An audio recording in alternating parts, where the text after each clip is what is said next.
Elle a connu des années de gloire, de succès au-delà même des frontières guinéennes, à travers ce feuilleton sur la télévision nationale. Elle, c'est Fanta Kourouma, connue sous le nom de Bébé Soudia. Au fil des années, ses programmes sont aux arrêts. Sa vie de star s'est transformée en un vrai cauchemar.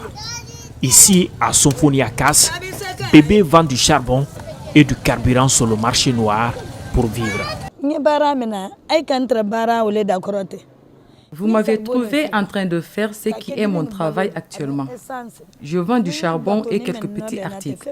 Je n'ai pas les moyens. Malgré cette condition de vie très difficile, elle s'occupe aussi des orphelins, des enfants souvent abandonnés par leurs parents.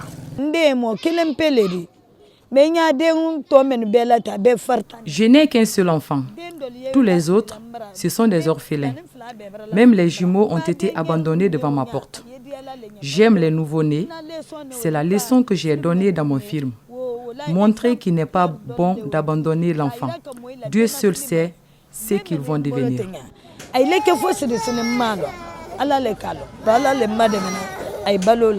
La question par rapport à ce qu'elle a gagné de ses œuvres durant ces années passées, elle est inconsolable.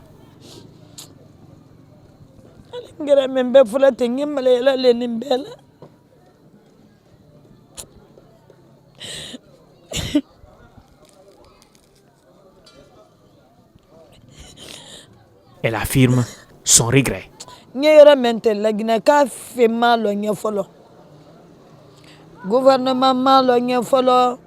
Personne n'a reconnu mon travail, ni le gouvernement, ni d'autres personnes. Pour d'autres même, je vis à l'extérieur. Si je savais que ma vie allait être comme ça, je n'allais pas pratiquer le cinéma. Les artistes ont besoin de l'assistance de la part du gouvernement pour permettre au cinéma guinéen de reprendre sa place sur le continent comme il a été dans les années passées. Cet appel est réitéré par le fondateur de la troupe Benso Soudia. Je demande à l'État, humblement à l'État, à Kassori et son gouvernement, au chef de l'État, le professeur Alpha Condé, je lui demande de penser aux artistes, qu'ils nous prenaient comme avant. Même si on ne nous rémunère pas, même si on ne nous paye pas, mais qu'on nous laisse le choix de notre sponsoring. Et tout autre volet, lancement du championnat de la boxe militaire ce jeudi a démarré donc la compétition sous-régionale de boxe abritée par la Guinée qui va mettre en jeu les militaires des pays d'Afrique de l'Ouest. Le stade du 28 septembre a servi de cadre à cet événement. Les organisateurs sont revenus sur l'importance de cet événement sportif dans la région. Rosaline Goto Monimou, Abdourahmane Ba et Yacouba Traoré pour le reportage. Les militaires des pays de la sous-région ouest-africaine s'affrontent, mais sur un ring. Un ring sur lequel se déroule le championnat de boxe militaire et les règles sont simples. Je voudrais inviter les athlètes à l'esprit de compétitivité, de fraternité et d'amitié qui constituent les fondements même de leur compétition sportive. La réforme de l'armée fait partie des promesses tenues par le régime du président Alpha Condé. Et d'après Oyegila Vogui, son ministre de l'Environnement, la participation répétée de l'armée guinéenne à cette compétition est partie intégrante de ce projet. Je félicite l'armée guinéenne pour sa participation régulière à tous les grands rendez-vous sportifs militaires depuis le début de la réforme du secteur de sécurité qui a consacré le retour de nos forces de défense et de sécurité sur la scène internationale.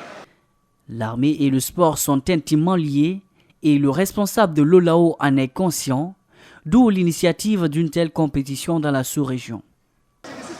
En effet, cette compétition sportive militaire de l'OLAO est d'un intérêt singulier dans la mesure où elle doit nous permettre, en prenant en compte les besoins actuels de stabilité et de paix, de contribuer à la préparation physique des militaires, de tester l'aptitude physique et la capacité opérationnelle de nos armées respectives, de préparer les athlètes militaires ouest-africains devant prendre part aux événements sportifs de lancement et du CISM. Ce tournoi sous-régional organisé en Guinée porte le nom du président de la République, Alpha Condé. Je vous l'annonçais, la Guinée sera opposée à l'Algérie ce dimanche au stade du 30 juin du Caire à 19h temps universel au compte des huitièmes de finale de la CAN. Le sélectionneur belge Paul Put reconnaît la supériorité de son adversaire mais croit à ses chances de qualification. Son homologue Jamel Belmadi recuse toute statistique et avertit que la Guinée devra être très forte si elle veut gagner. Ils l'ont fait savoir en conférence d'avant-match qu'ils ont animé au stade du 30 juin au Caire. Un de nos envoyés spéciaux, Paul Fatia Tunkara, nous fait le point. L'Algérien ronflant aux statistiques affolantes avec 6 buts marqués contre 0 but encaissé sera opposé à la Guinée ce dimanche au stade 30 juin du Caire. Si la Guinée s'est laborieusement qualifiée pour le 8e de finale de cette 32e édition de la Coupe d'Afrique des Nations, l'Algérie quant à elle a réalisé un sans faute, un écart de niveau que reconnaît à sa juste valeur le sélectionneur belge Paul Put. Actuellement, c'est l'Algérie qui est la meilleure équipe, qui est en pleine confiance, qui ont démontré c'est quoi le football moderne. Et nous, on est en train de construire une équipe, mais je pense jusqu'à présent, on a fait de belles prestations aussi. Maintenant, c'est juste croire et donner jusqu'au bout pour affronter l'Algérie. Mais je ne pense pas qu'on peut comparer un classement FIFA avec la réalité d'actuellement. Le Bénin a déjoué tous les pronostics et a démenti toutes les statistiques en éliminant le Maroc, considéré comme un des grands favoris de cette Coupe d'Afrique des Nations. C'est d'ailleurs la plus grosse surprise de cette compétition. Un exploit du Bénin qui pourrait bien entendu inspirer le Sili national de Guinée, reconnaît le capitaine Ibrahim Traoré. Dire que c'est un exemple pour nous, je n'irai pas jusque-là parce que je pense que chacun a des réalités différentes. Je pense qu'on est des équipes, enfin nous la Guinée, un peu plus attendue sur ce tournoi que le Bénin.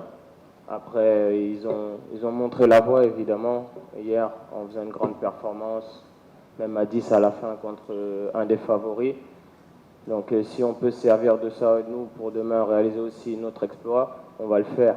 Le sélectionneur de Fenech d'Algérie a été élu comme meilleur entraîneur à l'issue des phases de poule de cette Coupe d'Afrique des Nations par la Confédération africaine de football. Malgré cette distinction individuelle, le technicien algérien garde les pieds sur terre. Il y a ça qui nous intéresse maintenant, puisque c'est des matchs...